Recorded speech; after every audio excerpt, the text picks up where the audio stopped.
bonjour à toutes et à tous. On va changer de sujet, mais pas vraiment en fait.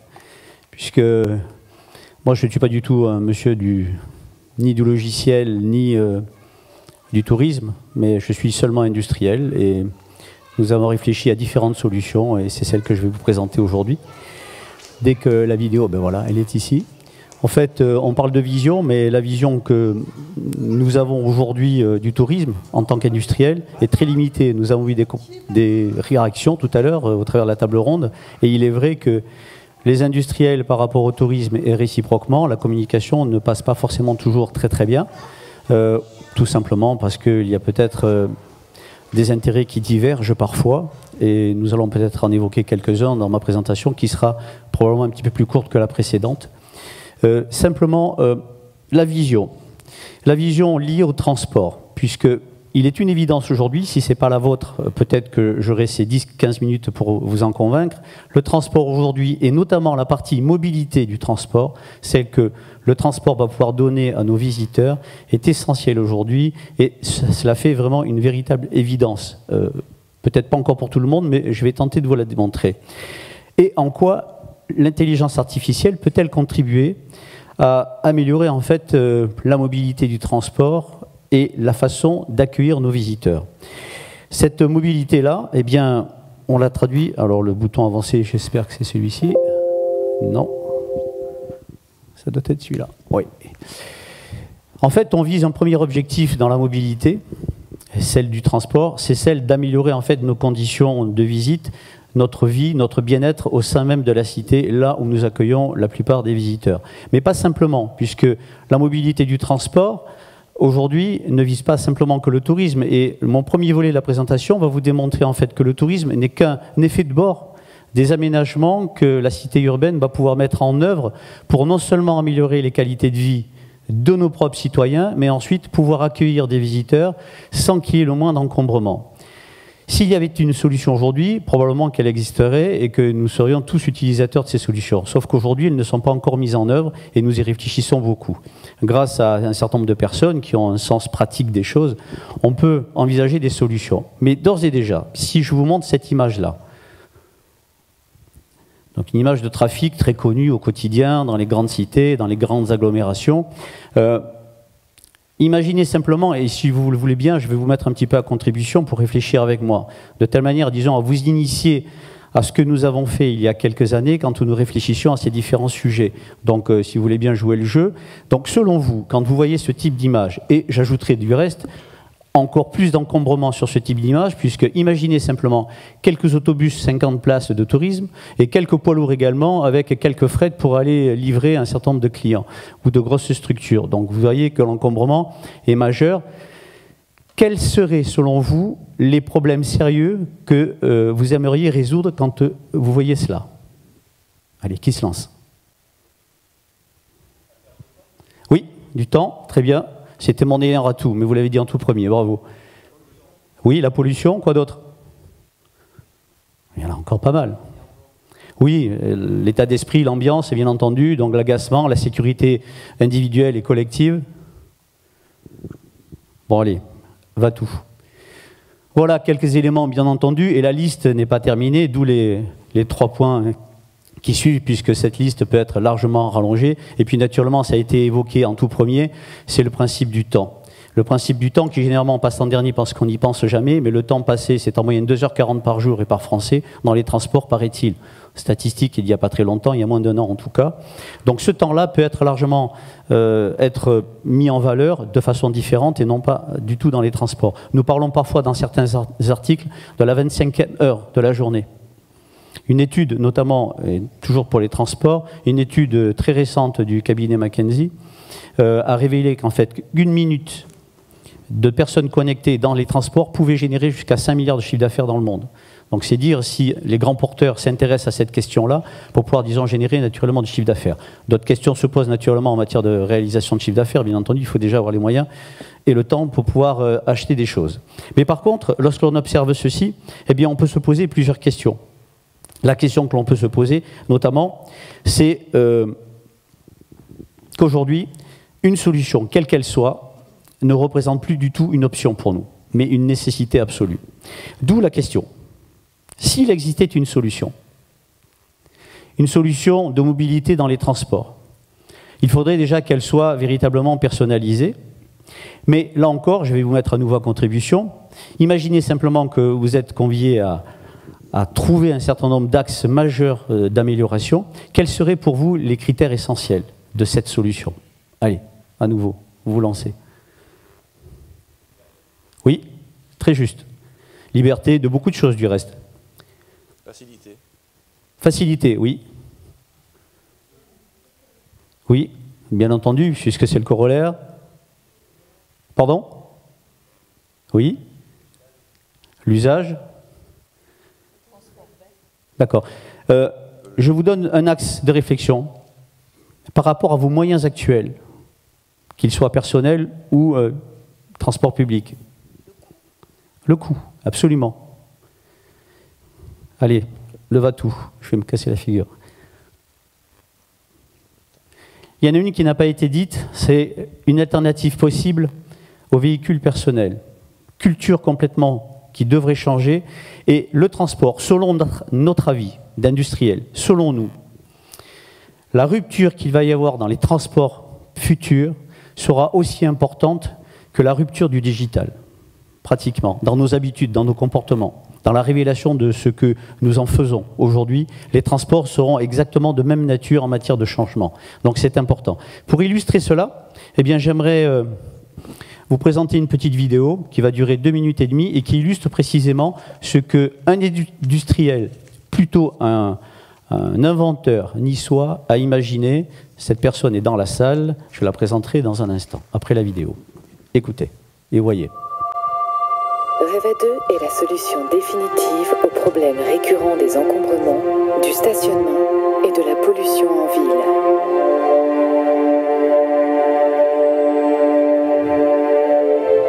Un projet ambitieux mais réaliste, une révolution comparable à l'invention du chemin de fer. Lorsqu'un utilisateur réserve Reva 2 à l'aide de son smartphone ou par l'intermédiaire d'une borne, un véhicule vient le chercher en quelques minutes pour le déposer exactement à sa destination. Le secret de la technologie Reva 2, une innovation majeure, pourtant très simple, le Blue Line System. Une bande bleue collée sur la chaussée qui intègre des puces électroniques RFID permettant un guidage précis et sécurisé des véhicules tout en leur offrant un positionnement permanent. De plus, Reva 2 est un véhicule intelligent. Il est pourvu de capteurs permettant d'identifier son environnement, piétons, cyclistes, obstacles ou autres véhicules, afin d'évoluer en toute sécurité.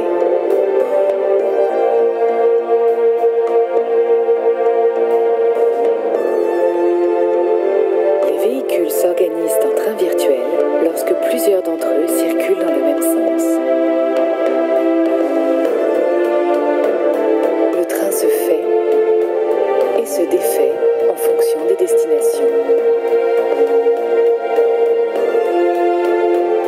Reva 2 permet 2 modes de fonctionnement. Électrique et automatique pour la ville, équipée du Blue Line System, et hybride à conduite manuelle hors des zones urbaines ou sur la route des vacances. Reva 2 Blue Line System est un projet révolutionnaire, ancré dans la réalité de notre époque et accessible à tous. Il est le futur de nos villes et une exceptionnelle solution à la préservation de notre planète.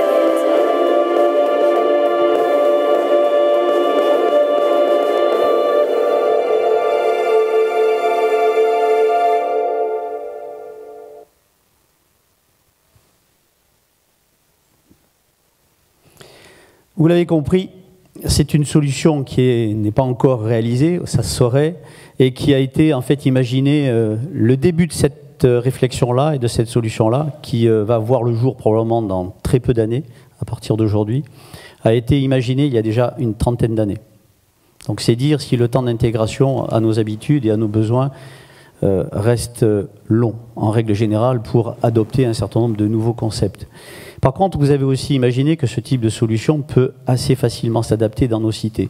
On peut, du reste, se poser la question, mais pourquoi creuser, trancher, meurtrir des villes pendant des années l'immobiliser complètement de tout visiteur, tellement il y a de travaux, pour remettre une solution, parfois, dans les villes, à rail, qui ont été utilisées jadis, et qui répondent pas forcément aux problèmes d'actualité. Prendre le tram aujourd'hui, comme on le prenait il y a plus d'un siècle, ne répond pas du tout aux mêmes besoins et aux mêmes contraintes. Et pourtant, certains décideurs l'ont financé, nos impôts les ont financés aussi, et nous les avons aujourd'hui au centre de nos villes, alors que là, il suffisait simplement de tracer une ligne colorée sur la route avec des solutions totalement mobiles et légères par la même occasion. Existe-t-il vraiment une solution universelle aujourd'hui pour répondre à tout cela? Non. Et le projet REVA 2 n'y répond pas non plus. Cependant, on peut aussi, là encore, se poser un certain nombre de questions en matière de solutions. De tous les mots, autant utiliser le moindre dans tous les cas de figure, et naturellement en considérant toute question fondamentale. Nous parlions il y a à la table ronde de l'éthique, mais nous pouvons également parler de l'impact social sur ce type de solution, sur l'impact environnemental, sur l'impact économique également, sur les changements de métier, sur les changements d'habitude. Naturellement, toutes ces questions-là, nous n'allons pas les évoquer aujourd'hui, bien entendu. Ce n'est pas du tout mon rôle et je ne pense pas que ce soit non plus la place. Mais cela dit, nous avons tous conscience qu'un certain nombre de questions se posent aujourd'hui, dès lors qu'il y a le souhait, la mise en place de mettre des choses qui sont, ou qui seraient plus exactement, plus harmonieuses au sein de nos villes et pour nos vies au quotidien. Mais par la même occasion, voyons de quelle manière eh bien, nous pouvons également introduire ce genre de solutions et comment ces solutions, avec l'apport de l'intelligence artificielle, pourraient répondre, disons, à un accueil beaucoup plus favorable à nos visiteurs, à nos touristes, puisque l'objet du jour, c'est quand même le tourisme aujourd'hui. Eh bien, le transport actuel, c'est un constat évident, n'y répond pas dans tous les cas de figure. Et de cette manière-là, si nous voulons mettre en place des solutions, peut-être que celles-ci pourraient être à l'étude, généralement. L'intelligence artificielle, thème principal et porteur de la journée, doit naturellement y contribuer. Et l'intelligence artificielle, dans ce genre de projet, ça je peux vous le garantir, étant porteur du projet également, il y en a énormément. Mais la première mission de l'intelligence artificielle pour ce type de projet, quelle est-elle? Oui, mais la conduite autonome n'est que le résultat. C'est la sécurité. La sécurité doit être impérativement... Elle arrive. La sécurité doit être impérativement menée par aussi un organe. Nous avons eu un exemple tout à l'heure de circuit décisionnel, neuronal. Eh bien là, c'est exactement le même principe. Tous ces circuits-là seront nécessaires, disons, pour assurer la sécurité des biens et des personnes. Ça, c'est une évidence. Par contre, l'intelligence artificielle dont nous allons parler, c'est celle qui intéresse les activités touristiques. Avec une mobilité beaucoup plus accrue, naturellement, là vous l'avez vu, imaginez simplement et projetons-nous sur une solution de ce type-là, eh bien une solution qui va pouvoir, là aussi, s'adresser à la fois à des groupes. Vous avez vu la possibilité de moduler absolument les trains, les véhicules autonomes, la façon en fait d'organiser le transport de façon très légère, sans encombrement particulier, en optimisant le temps et l'espace sur la voie. Donc tout ceci est intéressant, mais c'est également intéressant sur la notion même de promiscuité du voyageur. Le voyageur, pour des questions de coût, peut très bien opter pour un voyage en groupe, parce que les coûts sont mutualisés, parce que c'est moins cher, mais veut malgré tout se conforter, disons, dans un environnement qu'il connaît bien et apprécier davantage son cercle d'amis et son cercle familial plutôt que de se réunir dans certains moments dans des groupes et dans des autobus à 50 personnes, voire plus, dans un avion à 300 personnes également. Donc ça s'adresse aussi bien à des groupes qu'à la famille. Et pour cela, eh bien, il y a une orientation qui est celle avant tout du loisir, avant tout du plaisir, avant tout du divertissement, notamment en organisant, grâce à cette solution, des visites guidées, mais qui sont également totalement privatisées. Pour quelles raisons elles peuvent être privatisées? Je le disais il y a un instant, c'est limiter la promiscuité avec un certain nombre de personnes, non pas qu'elles soient indésirables, pas du tout, mais à certains moments, sur certaines situations, sur des transports qu'ils soient longs ou courts, et en fonction de ce qui est à visiter, eh bien nous aimons peut-être, et nous préférons peut-être être avec nos enfants, avec nos amis, les membres de notre famille, dans un cercle beaucoup plus réduit, à partager en fait un certain nombre de complicités dans le cadre d'un voyage organisé. Pourquoi pas? Donc cette indépendance, mais également les centres d'intérêt que nous pouvons également partager avec d'autres. Donc là aussi, vous imaginez donc une rame telle qu'elle est constitué dans la vidéo, avec peut-être 100 personnes, 4 à 5 personnes par véhicule, qui se défont et se refont en fonction du souhait, parce que là aussi, la solution permet d'apporter un circuit personnalisé. Et ce circuit personnalisé, eh bien, il va dépendre d'un certain nombre d'éléments, des éléments qui sont liés en fait aux événements, aux thèmes, aux préférences, à ce que vous voulez voir. Vous pouvez très bien imaginer visiter Florence ou Rome en traçant, par exemple, si vous êtes amateur d'art, en traçant par exemple la vie et les lieux qui ont été le plus fréquentés par Michel-Ange ou Léonard de Vinci. Donc dans ces cas-là, eh bien, vous avez une préférence dans le circuit avec naturellement un algorithme lié à cela qui est un algorithme contraint, et les contraintes que vous ignorez totalement, ce sont celles d'avoir un point de ralliement avec l'ensemble du groupe à telle heure, à tel endroit, à l'hôtel, au retour, etc.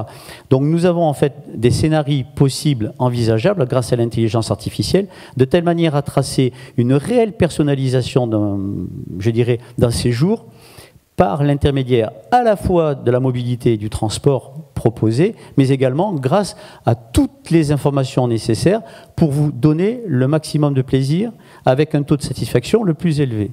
Comme si vous y étiez en fait le client unique, tout en étant dans un groupe. Ça apporte quand même un certain nombre de privilèges. Autre optimisation également que ce type de solution peut apporter, en fait, c'est l'optimisation sur ces fameuses contraintes de timing. Là, elles sont peut-être encore tout aussi importantes que les précédentes, notamment sur les centres d'intérêt d'une visite ou d'un séjour. C'est tout l'environnement logistique.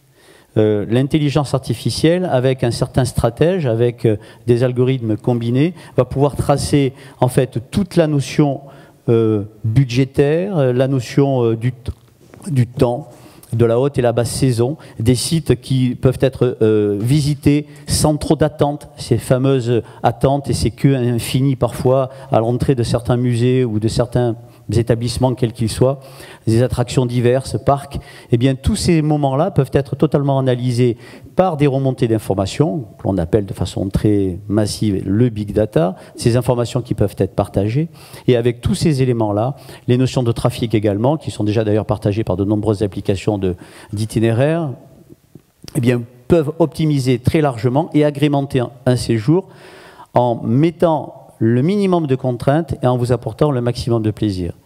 Nous le disions tout à l'heure, et Michel Chevillon le disait à l'instant, la notion fondamentale dans le tourisme, c'est le client. Si le client est satisfait à tout point de vue, il reviendra et il donnera de bonnes notes également en ligne, dans tous les cas de figure. Autre point également qui peut, là aussi, être pris en compte grâce à l'intelligence artificielle, c'est qu'il y a cette notion d'unicité qui est celle de sa visite. Je fais partie d'un groupe, je prévois un séjour, et là, eh bien, je colle mes hobbies. Et le système va pouvoir, au travers d'informations, qu'elles soient publiques ou personnelles, moyennant, entre parenthèses, eh bien, la nouvelle réglementation sur les données personnelles, évidemment, le système va pouvoir imaginer un certain nombre de scénarios pour satisfaire vos enfants, les jeux, les différents quiz, des aspects purement culturels, tout en voyageant. Et je ne parle pas des voyages qui récemment ont fait la une de Science Futura. Une journaliste disait que probablement qu'il y aura à terme, alors c'est dans peut-être un demi-siècle, pas loin, mais il y aura également la voiture wagon, la voiture dortoir. On pourra également passer une nuit dans un véhicule pour se rendre d'un point à un autre, pour ne pas perdre de temps dans les transports, ou tout au moins capitaliser le temps de repos également dans le transport. Ces éléments-là, en fait, doivent apporter une seule chose, c'est de la joie dans les séjours, en limitant considérablement les contraintes. C'est trouver, en fait, des solutions pour avoir un thème choisi, totalement personnalisé. Celui qui enlève tous les inconvénients, ou la majorité, les amenuise en tout cas de façon considérable, en limitant naturellement tout ce qui peut être désagréable lors d'un séjour. Et je pense que si vous avez tous voyagé au moins une fois, il y a des contraintes, il y en a malgré tout dans tous les cas. Il faut naturellement envisager tout cela avec une certaine pondération. La pondération, c'est celle des critères environnementaux généraux, ceux offerts par la cité, par la ville qui nous accueille, ou que l'on veut, ou que l'on souhaite visiter. C'est les notions également de croisement de données. Là aussi, il y a une certaine pondération à apporter. Tout n'est pas résolu aujourd'hui dans ces approches-là, mais le croisement des données, eh bien, doit permettre à terme de faire de ces solutions-là, à forte mobilité, à forte souplesse d'usage, en fait, un séjour pour nos visiteurs, un séjour qui soit véritablement extraordinaire. À cela s'ajoute, si vous avez suivi, et si j'ai pu vous convaincre un tant soit peu que ce genre de solution peut voir le jour très prochainement, vous avez peut-être noté qu'il y avait deux grandes tendances en matière de technologie. La première tendance, c'était une tendance beaucoup plus orientée sur les protocoles de communication. J'évoquais tout à l'heure les hobbies et la personnalisation, les jeux, les quiz, pourquoi pas, mais il y a aussi la notion de langue, d'accueil. L'intelligence artificielle va pouvoir permettre de reconnaître instantanément la question que l'on pose et dans quelle langue, et y répondre avec un principe de protocole qui est celui de l'identification de la langue et de répondre automatiquement à la question ou d'apporter en tout cas des éléments de réponse. Mais il y a aussi une autre notion, au-delà du protocole de communication, c'est cette notion de stratège, de malice, d'analyse, celle qui va permettre en fait d'optimiser le temps de parcours, le temps de file d'attente, celle qui va vous proposer et être force de proposition sur les sites selon vos centres d'intérêt, les sites qu'il faut voir de préférence et dans le bon ordre pour éviter d'attendre trop longtemps et visiter et en avoir plein les yeux, plein les oreilles selon nos goûts. Donc tous ces deux intelligences-là sont vraiment, non pas contradictoires, mais elles sont réellement complémentaires. Et si je parle d'intelligence de communication et d'intelligence stratège, est-ce que ça ne vous fait pas penser à quelque chose? Remonter à plus de 30 ans de cela.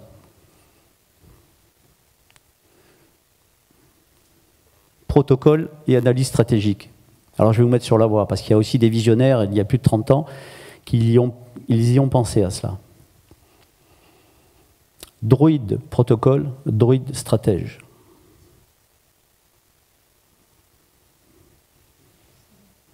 Pour ceux qui connaissent, C3PO et R2D2 étaient les deux droïdes inventés par M. Lucas dans la saga Stargate. Star Wars, pardon. Effectivement. Voilà, j'en ai terminé. Bon, c'était le petit clin d'œil, effectivement, sur la notion de la science-fiction. L'homme ne peut créer que ce qu'il a l'intention, ne peut imaginer que ce qu'il a l'intention de créer. Donc c'est un petit clin d'œil qui fait allusion à notre ami Raoul Parianti qui est dans la salle et qui est en fait l'inventeur de la solution Reva 2, imaginée déjà il y a plus de 30 ans et que j'ai le plaisir et l'honneur d'accompagner sur le plan industriel. Je vous remercie et je suis prêt à écouter ou tout au moins à répondre à quelques questions si vous en avez.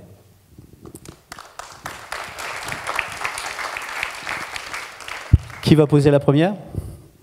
C'est pas une question, c'est juste de demander à Raoul de se lever, parce que c'est le serial inventeur que nous avons.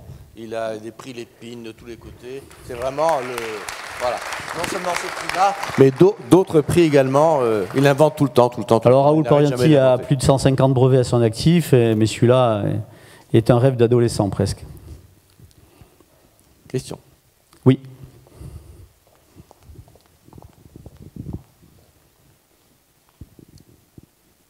Bon, c'est un sujet qui m'intéresse beaucoup. Je voulais savoir s'il y avait des groupes de travail collaboratifs pour participer à ce genre de projet, pas forcément celui-ci, mais d'autres dans le domaine. Alors le seul groupe que je connaisse aujourd'hui, c'est le groupe de Raoul Parianti Holding, dont je fais partie pour l'instant et sur un certain nombre de sujets. Mais pourquoi pas. J'ai présenté ce projet également aux Assises du transport, qui était en fait une collecte d'informations organisée par le ministère des Transports et qui redescendait en plus fine dans les différentes chambres de commerce et d'industrie. Donc je l'ai présenté, il y a eu un certain intérêt, notamment pour la solution Reva 2. On attend les retombées aujourd'hui. Par contre, avec Raoul Parianti, il y a naturellement des projets, ce projet-là en tout cas est en voie de réalisation, mais cela demande, je dirais, une adhésion totale par les décideurs, parce qu'on ne livre pas les routes urbaines comme ça facilement pour pouvoir faire des prototypes, mais c'est en bonne voie. Et même dans la région, je peux vous dire, sans dévoiler trop de secrets. Par contre, il y a des groupes sur le véhicule intelligent. Oui. Le véhicule autonome. Alors là, en revanche, il y a 5 grands niveaux sur le véhicule autonome. Il y a 5 grands niveaux. Il y a énormément de chercheurs qui sont à l'œuvre sur ce sujet-là, et ça occupe en fait des neurones de pas mal de scientifiques depuis pas mal d'années. Le véhicule autonome envisagé, que ce soit par Google ou Uber ou beaucoup d'autres également, en fait vise le 5e niveau qui est l'autonomie totale comme un être humain, d'accord, Reva 2 y est quasiment, d'accord, à juste une nuance près, mais c'est juste une nuance, c'est la trajectoire qui est tracée sur la ligne par la bande bleue, la blue line. Ce qui enlève une certaine contrainte malgré tout. D'autres questions ?